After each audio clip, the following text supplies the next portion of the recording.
நாங்கள் வந்து என் பேர் வந்து doctor Amudha, MBBS MD DGO, ஒரு மகப்பேறு மருத்துவர். என்னுடைய ஹஸ்பண்ட் பேர் டாக்டர் ஸ்ரீனிவாஸ் ஐயர், அவரும் MBBS MD.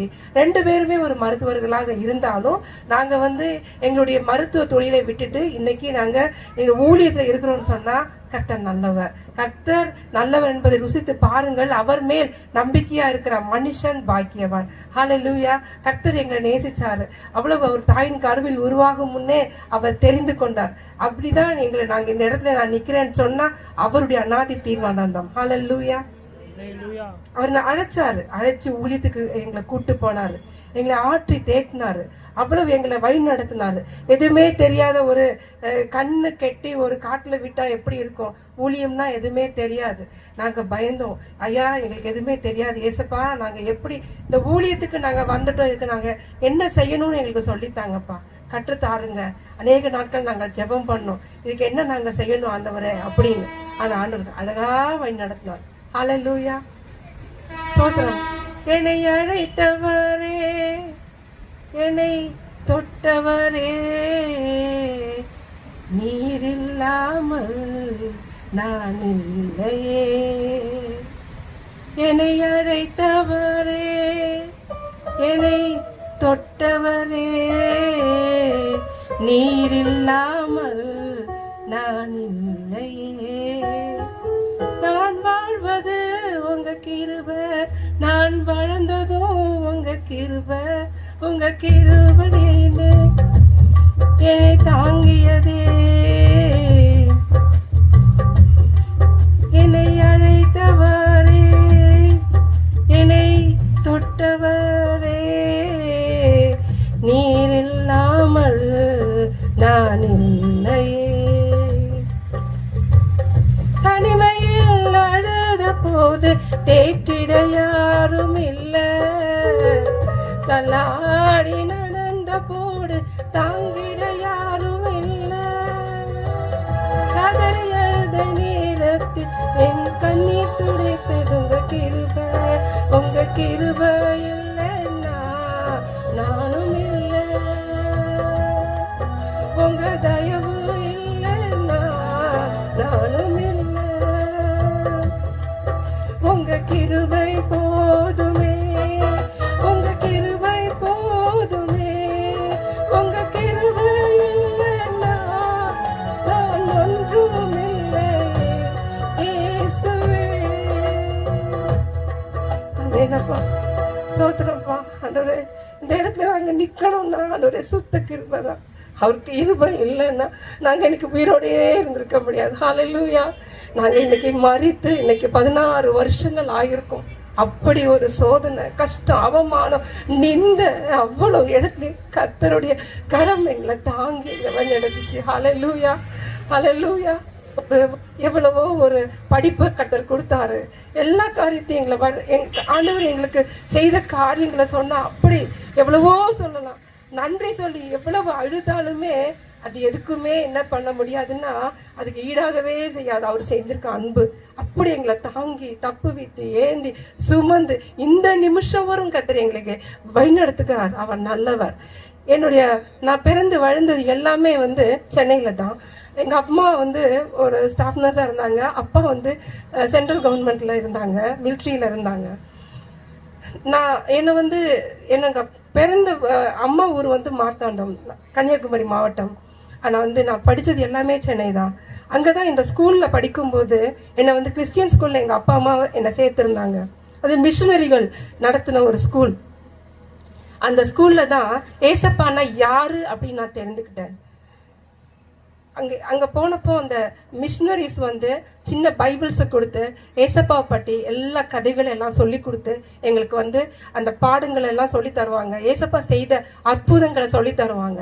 அது மட்டும் இல்லாமல் ஆண்டவர்கிட்ட நீங்கள் என்னவா இருந்தாலும் ஏசப்பாட்ட கேட்கணும், நீங்கள் ஜெபம் பண்ணணும், ஜெபம் ஜெயத்தை தரும் அப்படின்னு உள்ள ஒரு சத்தியத்தை ஒரு தாரக மந்திரமாவே நீங்கள் ப்ரேயர் பண்ணுங்க, ப்ரேயர் பிரிங்ஸ் விக்ட்ரி, அதுதான் எங்களுக்கு சொல்லி கொடுத்தாங்க. ஆனால் எல்லாரும் ப்ரேயர் பண்ணுவாங்க. ஆனால் எங்கள் வீட்டில் எனக்கு ப்ரேயர் பண்ண முடியாது. ஏன்னா நாங்கள் ரொம்ப ஹிந்து வைராக்கியமான ஒரு குடும்பத்தில் நாங்கள் பிறந்ததுனால எனக்கு இந்த பைபிளை கூட வீட்டில் கொண்டு போக முடியாது. எப்போவுமே வீட்டுக்கு போகணும்னா அந்த பைபிளை எங்கள் அம்மாவுக்கு தெரியாமல் நான் மறைச்சி தான் வச்சுருப்பேன். ஏன்னா அங்க ரொம்பவே வந்து கண்டிஷனா இருப்பாங்க. எல்லா கோயிலுக்கும் வெள்ளி செவ்வாய்க்கிழமைனா என்ன கூட்டிட்டு போவாங்க. அங்க இருக்க எல்லா வழிபாடுகளையும் செய்யணும் நாங்க. ஆனா எனக்கு ஏசப்பான்னு எங்க அம்மா கிட்ட பேச முடியாது. அவ்வளவு அவங்க பக்தியில கொஞ்சம் வைராக்கியமா இருந்ததுனால எனக்கு எதுவும் சொல்ல முடியாது. ஆனா எனக்கு ஸ்கூல்ல அவங்க சொல்லித்தர கதைகள் எல்லாம் ரொம்ப பிடிச்சிருந்து. அந்த கதையெல்லாம் கேட்டு ஏசப்பா இவ்வளவு நல்லவரா இருக்கிறாங்களா, இப்படியெல்லாம் செய்வாங்களா அப்படின்னு அந்த சின்ன வயசுலயே அந்த வசனங்களை கர்த்தர் எனக்கு இருதயத்துல எங்க டீச்சர்ஸ் எல்லாம் விதைச்சிட்டாங்க. இப்படி இப்படி படிக்கணும், இந்த மாதிரி செய்யணும். இந்த வேர்ட்ஸ் தான் என்னை இன்னைக்கு வரைக்கும் என்ன வழி நடத்துது. ஹல்லேலூயா. அப்படிதான் என்னுடைய மேல் படிப்புகள் எல்லாமே நான் நல்லபடியா ரொம்ப நான் படிக்கலாம் மாட்டேன். எனக்கு அவ்வளவு ஞானமே நான் இல்லைன்னு தான் சொல்லுவேன். ஆனா எனக்கு ஞானத்தை தந்தது எனக்கு கர்த்தர் தான். படிக்கும்போது எப்படி படிக்கணும் அப்படி சொல்லி கொடுத்தாங்க. அதே மாதிரி படிக்கிறது கிருபை செஞ்சாங்க. நல்லா 10th 11th 12th எல்லாம் நல்ல மார்க் எடுத்து மெடிக்கல் காலேஜ் போற அளவுக்கு கர்த்தர் கிருபை செஞ்சாங்க. கர்த்தர் நல்லவர். அவ்வளவு அழகா ஏசப்பா அவர் நடத்துற விதமே அப்படிதான். எதுவா இருந்தாலும் பிரேயர் பண்ணும்போது அந்த பிரேயர் தான் அந்த வெற்றியை எனக்கு தந்துச்சு. எல்லா காரியத்திலையும் அதே மாதிரி திருமண காரியத்திலையும் கர்த்தர் அந்த மாதிரி தான். படிக்கிற இடத்துலயே வந்து நானும் என்னுடைய ஹஸ்பண்டும் ஒரே காலேஜ்ல படிச்சோம். ஆனா அவர் அன்பாதான் பழகணும். ஆனா எங்க வீட்டுல நாங்க சொல்லி அந்த திருமணத்தையும் கர்த்தர் ஒழுங்கு பண்ணி கொடுத்தாங்க. அதனால அதுக்கு பிறகுதான் எங்க ஹஸ்பண்ட் வந்து ஒரு பிராமின் குடும்பத்துல, அவங்க பிராமின், அவங்க அந்த குடும்பத்துல போய் நம்ம வாழ்க்கை படுறோம். அது நான் வந்து எனக்கு என்ன ஏதுன்னு எனக்கு தெரியாது. இருந்தாலும் கர்த்தர் வந்து நம்மள ஒரு ஃபேமிலியில அனுப்புறாங்கன்னா அது ஒரு முகாந்திரம் உண்டு அப்படின்னு அந்த பைபிள்ல படிச்சுதான் எனக்கு தெரியும். ஏன்னா அங்க போன பிறகு அங்க இருக்கக்கூடிய அங்க இருக்கிற கஸ்டம்ஸ்ல எனக்கு வந்து எப்படி பழகணும் எனக்கு தெரியாது. ஆனா அங்க போயும் எனக்கு எப்படி நான் நடக்கணும் அப்படின்னு உள்ளத ஆண்டவர் தான் சொல்லி கொடுத்தாங்க. நான் கீழ்ப்படிதல் தான். எதுவா இருந்தாலும் நம்ம போயிருக்கிறோம் அந்த ஃபேமிலியில, அதை நம்ம என்ன பண்ணணும்னா அந்த குடும்பத்தை நமக்கு தந்திருக்காங்கன்னா அதை நம்ம என்ன பண்ணணும், ஆதாயப்படுத்தி கொள்ளணும். நம்ம நல்ல நடத்தினால் நம்ம ஆதாயப்படுத்தி கொள்ள வேண்டும் அப்படின்னு உள்ளதை வந்து அந்த பைபிள் மூலமா நான் தெரிஞ்சுக்கிட்டு அது மாதிரி நான் ரொம்ப அவங்களையும் நான் ஆதாயப்படுத்தணும். என்னுடைய மனசுல நான் வந்து ஒரு மறைமுகமா ஆனா ஒரு கிறிஸ்தவள் அப்படின்னு என்னுடைய ஹஸ்பண்டுக்கு தெரியாது. அவங்களுக்கு நான் பைபிள் படிக்கிறதுலாம் தெரியாது. ஆனாலும் அவங்களுக்கு தெரியாம நான் பண்ற ஒரு தவறு என்னன்னா நான் பைபிள் படிக்கிறது. எனக்கு படிக்கிறது கூட எனக்கு வாய்ப்பு இல்லாம இருக்கும். ஆனா அதுக்காகவும் நான் ஜெபம் பண்ணும்போது கர்த்தர் நல்லபடியா ஒரு ஹாஸ்பிட்டல்ல வேலைக்கு ஆண்டவர் எனக்கு ஓபன் பண்ணி கொடுத்தாங்க. அந்த எனக்கு வழியும் வாசலையும் எனக்கு ஆண்டவர் எனக்கு ஓபன் பண்ணி கொடுத்தாங்க. ஒரு கிளினிக் எல்லாம் ஓபன் பண்ணி அங்க போய் என்னுடைய பிராக்டிஸை நாங்க ஆரம்பிக்கிறதுக்காக நாங்க படிச்சு முடிச்சுட்டு வந்தப்போ எங்க பெரியவங்க எங்க வீட்டுல சொன்னாங்க, எங்க வீட்டுல யாரும் பெண்கள் வந்து வேலைக்கு போக கூடாது அப்படின்னு. அந்த காலத்துல அப்படி கொஞ்சம் ஆச்சாரமா தான் இருந்தாங்க. நான் அதுக்காக கஷ்டப்படல. எனக்கு அது வந்து அவங்க சொன்னதை கீழ்ப்படிஞ்சது சந்தோஷமா தான் இருந்தேன். ஆனா எனக்கு ஒரே ஒரு வருத்தம், பிரேயர் பண்றதுக்கு முடியல. அந்த ஒரே உபகாரம் பண்ண. அப்படி இருக்கும்போது கர்த்தர் என்ன பண்ணாரு, ஒரு எனக்கு ஓபன் பண்ணி எனக்கு ஹாஸ்பிட்டல் மூலமா தந்தாங்க. ஹாஸ்பிட்டல்ல நல்லபடியா எனக்கு பிராக்டிஸும் தந்தாங்க. அங்க வர எல்லா பேருக்கும் ஒரு நாளாவது நான் என்ன பண்ணுவேன்னா ஏசப்பாவை பற்றி நான் சொல்லுறதுக்கு கர்த்தர் கிருபை பாராட்டினாங்க. பிரேயர் பண்ண ஆண்டு கிருபை பாராட்டினாங்க. அப்படியெல்லாம் செய்தாங்க ஆண்டவர். ஆனா எனக்கு வந்து கல்யாணம் ஆயிட்டும் ஒரு குழந்தை இல்லாம இருந்துச்சு. அதுக்கு பிறகு ஃபர்ஸ்ட் எனக்கு வந்து ஒரு பையன். அந்த பையன் பிறந்த உடனே எங்க வீட்டுல எல்லாருக்கும் ரொம்ப சந்தோஷமாயிட்டு. அதுக்கு பிறகும் வந்து 5 வருஷம் கழிஞ்சிட்டு ஒரு பெண் குழந்தை பிறந்துச்சு. அந்த குழந்தை வந்து இறந்து போயிட்டு. அது இறந்த பிறகு எங்க ஃபேமிலியில மறுபடியும் ஒரே பிரச்சனை. எங்க குடும்பத்துல யாருக்கும் குழந்தைங்க இறந்தது இல்ல, இவங்களுக்கு ஏன் இப்படி இறந்து போச்சு? அதனால இவங்க வந்து என்ன பண்ணல, கோயிலுக்கெல்லாம் சரியா போகல, ஏதோ தெய்வ குற்றம் இவங்களுடைய வீட்டுல வந்துட்டு எங்க குடும்பத்துக்கு வந்துருச்சு அப்படின்னு எங்களை ரொம்ப என்ன பண்ணாங்கன்னா கோயில்களுக்கு போகணும் அப்படின்னு எல்லாம் சொன்னாங்க. மெதுவா சொல்லுவாங்க. இருந்தாலும் குடும்ப கோயில்களுக்கு போய் அங்க வழிபாடுகள்லாம் நீங்க பண்ணணும் அப்படின்னு. மதுரையில் இருக்கக்கூடிய மடப்புறத்து காளியம்மன் தான் எங்களுடைய குடும்ப கோயில் தெய்வமா இருந்தாங்க. அங்க வந்து அந்த அடி உயரத்துக்கு எலுமிச்சப்பழ மாலை எல்லாம் வாங்கி போட்டு அங்க இருக்கிற எல்லா வழிபாடுகளையும் நாங்க பண்ணி பொங்கல் வச்சு எங்க டாக்டர் ஃபேமிலி வராங்கன்னு சொன்னா அவ்வளவு அவங்க வரவேற்பா இருக்கும். ஏன்னா அவங்க அதெல்லாம் வந்து என்னுடைய ஹஸ்பண்டுக்கும் ரொம்ப சந்தோஷமா இருக்கும். பாரு எவ்வளவு மரியாதை அவங்க கொடுக்குறாங்க அப்படின்னு. ஆனா நான் நினைப்பேன் என்னன்னா, ஏசப்பா நீங்க தான் எனக்கு எல்லாமே.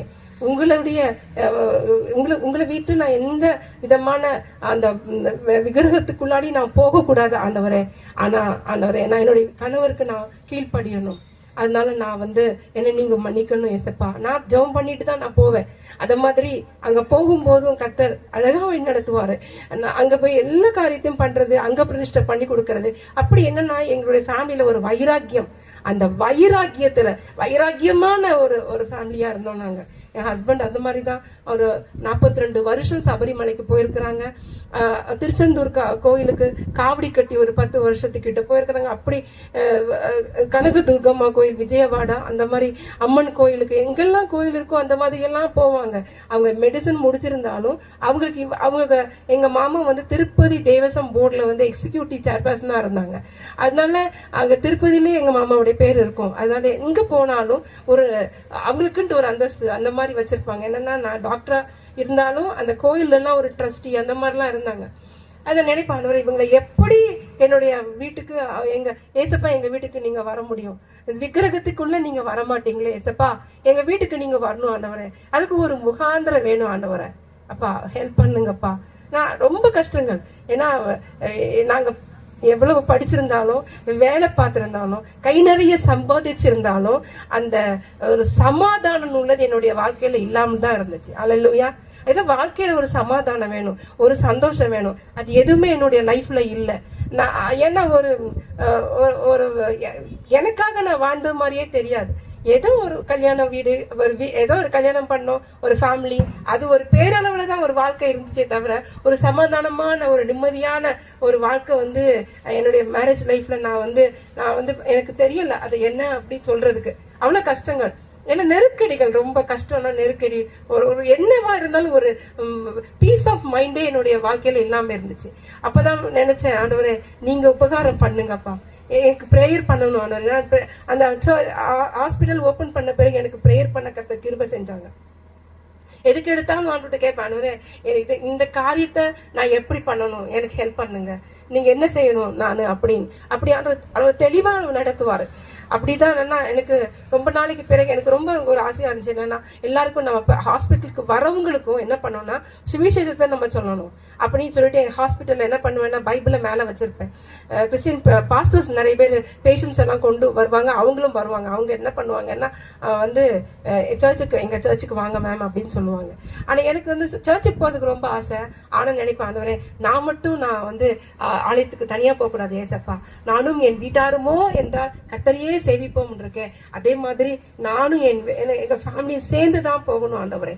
அப்படிதான் நாங்க வந்து என்னன்னா நான் வேண்டிக் கொண்டேன். ஆனா ஆண்டவர் அதுக்கு என்னெல்லாம் காரியங்கள் எனக்கு தடையா இருந்துச்சு. நான் அப்போ அவர் வர முடியாது இல்லையா, சபரிமலைக்கு போய் இவ்வளவு வருஷமா அப்படி ஒரு பக்தரா இருந்திருக்காங்க, ஒரு ட்ரெடிஷனல் ஃபேமிலியில இருந்திருக்காங்க. எப்படி அவங்க ஆண்டவரை ஏற்றுக்கொள்ள முடியும் இல்லையா?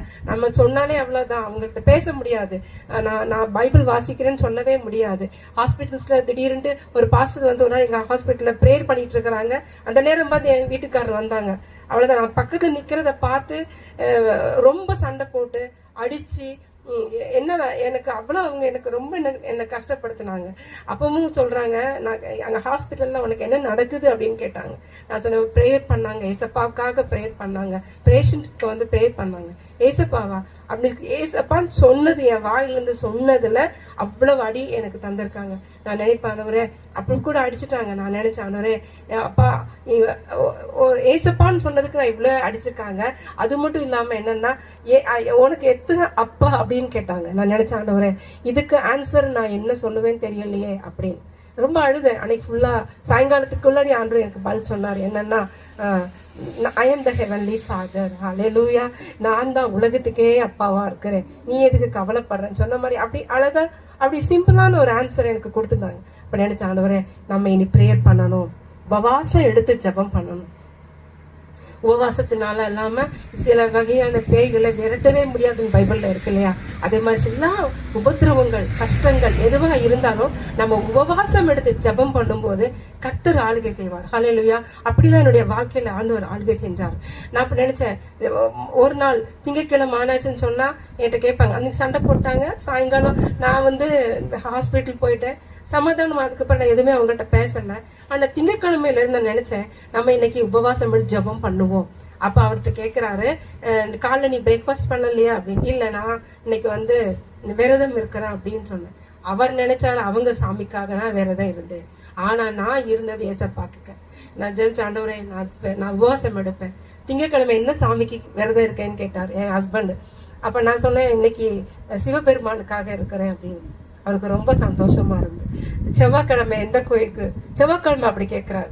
வாரம் ஃபுல்லா சாப்பிடாம இருந்தோட செவ்வாய்க்கிழமைன்னா அப்படியே அம்மனுக்கு இருக்கிறேன் அப்படின்னு. புதன்கிழமை யாருக்கு இருக்கிற அப்படின்னு கேட்டாங்க. அப்ப சனி பகவானுக்காக நான் இருக்கிறேன் அப்படின்னு. வியாழக்கிழமை யாருக்கு இருக்கிறேன், வியாழக்கிழமை குரு பகவானுக்காக இருக்கிறேன். அப்ப வெள்ளிக்கிழமை முருகனுக்காக இருக்கிறேன். அப்புறமா சனிக்கிழமை விரதம் கேட்டேன்னு சொன்னா, நான் ஸ்ரீனிவாச மூர்த்திக்காக இருக்கிறேன். அவர் பேரு ஸ்ரீனிவாச மூர்த்தி, பெருமாள் பேரும் ஸ்ரீனிவாச மூர்த்தி இல்லையா? உடனே சிரிச்சுட்டாரு, என்ன அப்படி பேசுறேன், நான் உண்மையதான் சொல்றேன் அப்படின்னு. ஏன்னா நான் எப்ப ஹாஸ்பிட்டலுக்கு வெளியே போகும்போதும் ஒவ்வொரு நாளும் ஒவ்வொரு கோயில்ல இருக்கிற திருநூறு இங்க வைக்கணும், கலர் கலரா இங்க வச்சிருக்கணும், இங்க வச்சிருக்கணும். என்ன அப்படிதான் நாங்க போகணும் வெளியில, வீட்டுல இருந்து. அப்படி ஒரு ஆச்சாரமான குடும்பம். ஆனா எனக்கு நான் இருந்தது என்னுடைய ஆண்டவருக்காக. ஹல்லேலூயா. நான் என்னைக்கும் சொல்லுவேன், ஆண்டவரே உங்களுக்காக நான் ஜெபம் பண்ணுவேன், உபவாசம் பண்ணி ஜெபம் பண்ணுவேன். என் புருஷனை என் ஆண்டுக்குள்ள கொண்டு வரணும், நீங்க உபகாரம் பண்ணுங்கப்பா. உபவாசம் எடுத்து ஜெபம் பண்ணிக்கிட்டே இருந்தேன். அப்படியே நாட்கள் போகுது, நிறைய காரியங்கள் நடக்குது. ஹாஸ்பிட்டல் ரன் பண்ணிட்டு இருந்தோம். ஆனாலும் பையனுக்கு, பெரியவனுக்கு 10 வருஷமே ஆயிடுச்சு. 10 வயசு ஆகுது, 9 வருஷம் வயசு ஆயிடுச்சு. 2வது ஒரு பெண் குழந்தை பிறந்து இறந்து போயிடுச்சு. பெரிய பிரச்சனை எல்லாம். ஆனாலும் ஆண்டவரே நினைச்ச, ஆண்டவரே இனிமேலும் எனக்கு சோதனை தராதீங்கப்பா, அவமானம் தராதீங்க ஆண்டவரே, உபகாரம் பண்ணுங்கப்பா. அப்படிதான் ஜெபம் பண்ணிட்டு இருக்கும் போது மறுபடியுமா எனக்கு 2வது 3வது எனக்கு ஒரு பையன். எனக்கு இப்ப என் கூட வந்திருக்கிற பையன் என்னுடைய 3வது பையன். அவன் பிறந்த பிறகு அவனாலதான் நாங்க ஆண்டருக்குள்ள நாங்க வந்தது. எங்க ஃபேமிலியில ஏசப்பா செய்த ஒரு பெரிய மிராக்கிள். அதனாலதான் நான் என் வீட்டுக்காரர் ஆண்டவரை ஏற்றுக்கொண்டாரு. அவ்வளவு அழகா நடத்தினார். நான் நினைச்சேன், ஆண்டவரே ஏதாவது ஒரு காரணம் என் வீட்டுக்கு நீங்க வரணும்னா இருக்கணுமே. அப்படி ஜெபம் பண்ணும்போது என் பையன் எனக்கு 2வது பிள்ளை பிறந்த பிறகும் அவன் நல்லா இருப்பான், நல்லா ஒரு பிரச்சனையும் இல்லை, பார்த்தா நல்லா இருப்பான், ஒண்ணுமே இல்லை. ஆனா சில பேச மாட்டான், பேசினா அவனுக்கு புரியாது. அதனால ரொம்ப கஷ்டம், சேட்டை ரொம்ப அதிகமா இருக்கும்.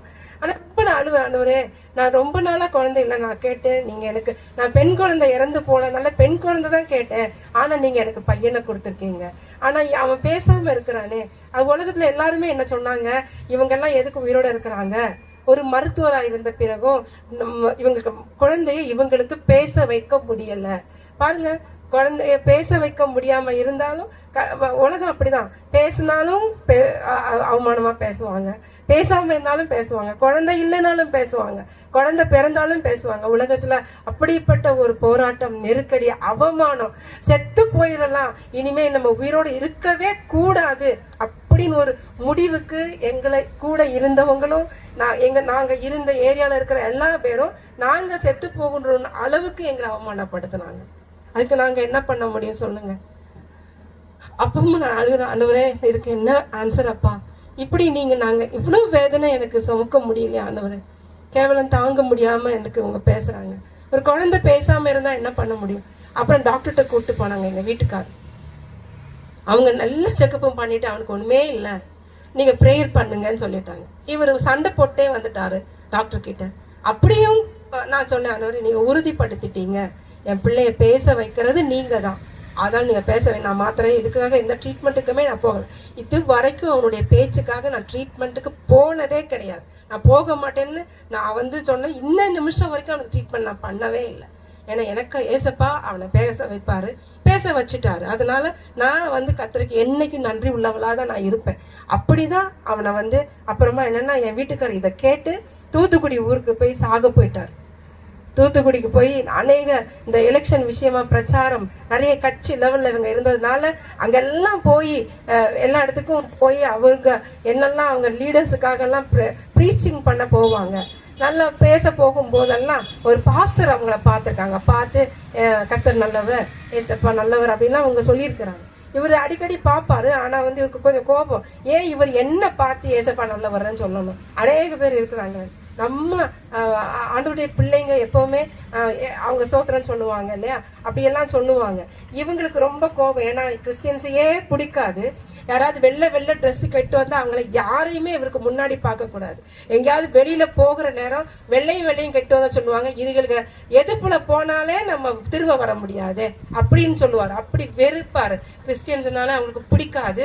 அப்படிப்பட்ட ஒரு வெறுப்பு அவங்களுடைய ரத்தத்திலே ஊர்ல மாதிரி தான் இருக்கும். நான் நினைப்பேன், இப்படி ஆண்டவரை இவ்வளவு அவங்க அப்படி செய்யறாங்களே, ஒரு தெய்வ மனுஷர்களாவது இவங்களுக்காக ஜெபம் பண்ண மாட்டாங்களா அப்படின்னு. ஆனா நிறைய கர்த்தருடைய பிள்ளைகள் இவங்களுக்கு ஜெபம் பண்ணியிருப்பாங்க. ஆனா பாஸ்டர்ஸ் எல்லாம் இந்த கேரல்ஸ் வர்றது டைம்ல ஒரு டியூப் லைட்டை வச்சுட்டு இருப்பாங்க, உடச்சி இவங்க மேலே நான் வெட்டி விட்டுருவேன் அப்படி நினைப்பேன். அவங்க எல்லாம் ஜெபம் பண்ணியிருக்க மாட்டாங்களாப்பா? அவருக்கு மனசுல ஒரு ஒரு ஒரு ஆண்டருடைய அப்பா வரமாட்டாரா, ஆண்டருக்கு பிள்ளைகளை இப்படி அவர் பண்ணக்கூடாது. நிறைய ஜெபம் பண்ணியிருக்கேன். ஆனா அங்க போய் அவர் என்ன பண்ணிருக்காரு, பாஸ்டருக்கு பிடிக்கல, பாஸ்டரை இவருக்கு பிடிக்கல. ஆனா பாஸ்டர் எப்பவும் இவரை பார்த்து என்ன சொல்லுவாருன்னா, ஏசப்பாவை பற்றி ஏதாவது சொல்லிடுவாருன்ட்டு இவர் என்ன பண்ணுவாருன்னா அவரை பார்க்கறதே விரும்ப மாட்டார். ஆனா எங்க பாஸ்டர் வந்து அவர் என்ன பண்ணிருக்காரு, டெய்லி 3 மணிக்கு ஜெபம் பண்ணுவாராம். அன்னைக்கு ஜெபம் பண்ணிட்டு இருக்கும் போது யாரோ ஒருத்தர் கடல்ல சாக்க போறது மாதிரிப்பட்ட ஒரு விஷனை கர்த்தர் காட்டியிருக்கிறாரு. இவருக்கு யாருன்னே அவங்களை தெரியாது. ஆனா சாக போறது யாருன்னு தெரியாதனால நீ போய் அவங்களை காப்பாத்து, அவங்க உன்னை கொண்டு பெரிய காரியத்தை செய்வன் எங்க பாஸ்டர் கிட்ட பேசிருக்காங்க. தூத்துக்குள்ள இருக்கக்கூடிய அந்த பாஸ்டர், அவர் பேரு டேவிட் பிரபாகர் ஐயா. அவர் தான் என்ன பண்ணினா மறுபடியும் அன்னைக்கு ஒரு 10 மணி இருக்கும் போயிருக்காங்க. இது எப்ப சீக்கிரமா போகணும்னு வந்து அங்க பீச்சுக்கு வரும்போது யாரோ பூநூல் போட்டது மாதிரி அவர் பார்த்தாருன்னா ரொம்ப தேடினாராம், கிடைக்கவே இல்லை. ஆனா கடைசியில வந்து இவங்க வந்து சாகிறதுக்கு மாத்திரை வாயில போடுறதுக்கு முன்னாடியே பார்த்து ஓடியே போய் என்ன பண்ணிட்டாங்க, இவர் வாயில போடும்போது யாரோ தட்டி விட்ட மாதிரி இருந்துச்சான். அப்ப அவர் கேட்டார, சாக கூட நிம்மதியா நீங்க விட மாட்டீங்களா, என்னை பார்த்தெல்லாம் அப்படிலாம் இதெல்லாம் நீங்க பேசுவீங்க, ஏயா என்னை கஷ்டப்படுத்துறீங்கன்னு பாஸ்டர் கிட்ட ரொம்ப கோவப்பட்டிருக்காங்க. அப்ப அவர் சொன்னாரா, தம்பி இந்த இந்த உயிர் வந்து என்ன செய்யாது, ஒரு ஆத்மா கூட ஆக்கினைக்கு போகிறது கர்த்தருக்கு பிரியம் இல்ல. இன்னொன்னு உயிர் வெளியேறப்பட்டதப்பா, நீ நல்லா இருப்ப, நீ ஆசீர்வாதமா இருப்ப. என்னையா நீங்க பேசுறீங்க, நீங்க என்ன ஜோசியரா இல்ல நீங்க என்ன மந்திரவாதியான்னு கேட்டாங்களா. இல்ல நீங்க உங்க பிள்ளை வந்து பேசாம இருக்கிறான் தானே நீங்க சாக போறீங்க. ஆனா அப்படி சாகாதீங்க, உங்க பிள்ளை பேசுவான். அது எப்படியா பேசுவான், அவன் பேசவே மாட்டான். ரொம்ப பிரச்சனை பண்ணியிருக்காரு. இல்ல நீங்க வாங்க முதல்ல அந்த இடத்துல இருந்து என்ன பண்ணிருக்கிறாங்க, சர்ச்சுக்கு கூட்டு வந்திருக்காங்க. எந்த ஏசப்பாவை வெறுத்தாங்களோ, எந்த ஏசப்பா பிள்ளைகளை வெறுத்தாங்களோ என்னுடைய வீட்டுக்காரரு, அப்ப அவர் தான் என்னுடைய ஹஸ்பண்டை கூட்டிட்டு சர்ச்சுக்கு போயிருக்கிறாங்க. போய் சத்தியத்தை சொல்லி கொடுத்துருக்காங்க. ஏசப்பா இப்படிப்பட்டவர ஏசப்பாவை பற்றி முதல்ல சொல்லி கொடுத்துருக்காங்க. கொடுத்து நீங்க வந்து சாகாதீங்க, நான் ஜெபம் பண்றேன், நான் ஜெபம் பண்ணா ஆண்டவர் அந்த ஜெபத்தை கேட்டு உங்க குடும்பத்தினுடைய எல்லா கஷ்டத்தையும் கர்த்தர் என்ன பண்ணுவாரு, மாற்றுவாரு, நீங்க நம்பிக்கையா இருங்க அப்படின்னு சொல்லி என்ன பண்ணிருக்கிறாங்க. சாயங்காலம் பாஸ்டர் கிட்ட என் நம்பரை கொடுத்து பேசுறாங்க. அப்ப செல்போன் எல்லாம் கிடையாது, லேண்ட்லைன் போனு தான். லேண்ட்லைன் போன்ல வருது போன், ஏதோ ஒரு நம்பர் வருது காலர் ஐடியில. சரி இது யாருன்னு தெரியலன்னு பேசினா பாஸ்டர். நான் ரொம்ப பயந்துட்டேன், இவர் ஏதோ போய் சர்ச்சுக்கு ஏதோ பண்ணிட்டாரு, அங்க போய் சண்டை போட்டாரோன்னு பயந்தப்ப இவர் நடந்த காரியங்கள் எல்லாத்தையும் பாஸ்டர் சொல்றாரு. அப்ப அழுகுறேன், ஆண்டவரே அப்பா இப்படியெல்லாம் நடந்துருச்சு ஆண்டவரே அப்படின்னு. ஆனா கர்த்தர் அவருக்கு ஜீவனை காத்து கொண்டார். ஏன்னா அவங்க வெளியே போகும்போது நான் ஜெபம் பண்ணுவேன், அவங்களுக்கு ஜெபம் பண்றது பிடிக்காது, அவங்களுக்கு தெரியாமலே நான் ஜெபம் பண்ணிட்டு தான் இருப்பேன். ஆனா ஆண்டவர் காத்து கொண்டாரு. எவ்வளவோ கஷ்டத்துலயும் அவரை மீட்டு ஜீவனோட கொடுத்தீங்களான்னு நன்றி சொன்னேன். அப்ப சொன்ன, நான் ப்ரேயர் பண்றேம்மா, உங்க பையன் பேசுவான். அது மாதிரி அவர் என்ன பண்ணாருன்னா, டெய்லி அவர் ஏசப்பா முன்னால பைபிளை வச்சுக்கம்மான்னு சொல்லுவார். பைபிளை வச்சுட்டு கத்துட்ட மன்றாடி ஜெபம் பண்ணுவார். ஏசப்பா நீங்க என் பிள்ளைக்கு, இந்த குழந்தைக்கு வாயை தொடங்க அப்பா, உங்க ரத்தத்தால அவனுக்கு அந்த விடுதலை கொடுங்கப்பான்னு நல்லா ஜெபம் பண்ணுவாங்க. அவன் ஜெபம் பண்ணும்போது என்கிட்ட சொல்லுவாங்க, அந்த உன் கைய குழந்தைக்கு தலைமையில வையுமா அப்படின்வாங்க.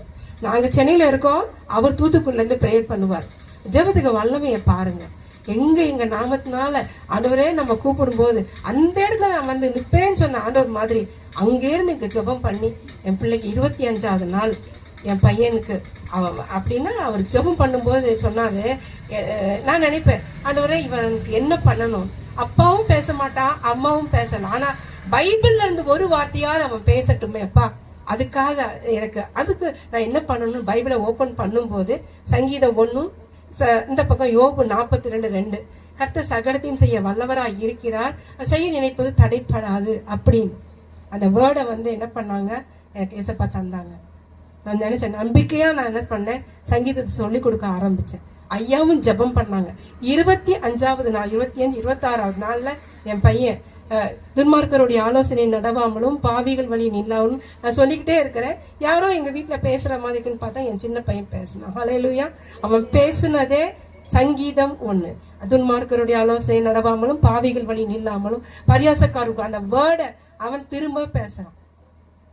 மருத்துவரால முடியல, பேச வைக்கிறதுக்கு முடியல. ஆனா நான் மருத்து பார்க்கவும் இல்லை.